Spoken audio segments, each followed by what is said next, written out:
ورزش که گروی سلامتی، سرچشمه رفاقت و دوستی و واسطه مهم تشکل طرز حیاتی سالم میباشد. بخش جوانان ورزش و سیاحی شهر ترسونزاده بخش در هر عید و جشن‌ها مسابقه ورزشی فوتبال و والیبال، بسکتبال، دویدن و غیره ها را تشکیل نموده جوانان و نورسان را به ورزش بیشتر جلب می‌نماید. معلوم می‌گردد که در شهر و دهات شهر ترسونزاده مخلصان و هواداران فوتبال عمومی خیلی زیادند.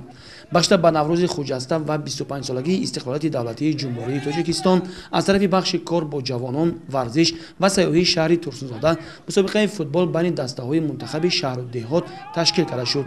هر یک دسته با اسلوب و مهارت به خود خاص در میدان هنرنمایی نموده کوشش می‌نمایند تا از جایزه تأسیس داده کمیته تدارکات بی بهره نمانند. بخش جوانان ورزش و سیاحی شهر ترسونزاده چنین چاره‌بینی‌ها در بین دهه‌های تمامی جماعت‌های دهات شهر ترسونزاده به نقشه گرفته شده است که چنین چاره‌بینی در بین دهه‌های جماعت دهات نوآباد برگزار گشته ایستاده است. مقصد از برگزاری چنین چاره‌بینی‌ها تشویق و ترغیب طرز حیات سالم و بلند برداشتن مهارت کسبی ورزشگران جوان و جلب نمودن جوانان نوآوران به این نمود ورزش میباشد.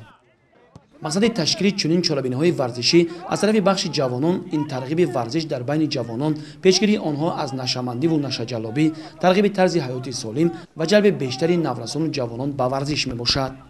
رحمت به حکومت شهر ترسونزاده من میخوام که چنین چاره‌بینی‌ها بسیارتر و تیز در این شهر و نویا برگزار گردد.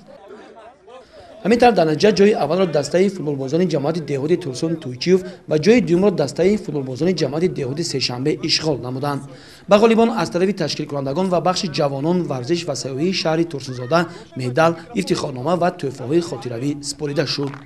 بخش جوانان شهر ترسونزاده نیت دارد چاره‌بینی‌های ورزشی را با مقصد تربیت حس وطن‌دوستی، وطن‌پرستی، اخلاق، تربیت معنوی جسمانی جوانان، محبت به وطن در مناطق بیشتر تشکیل نماید.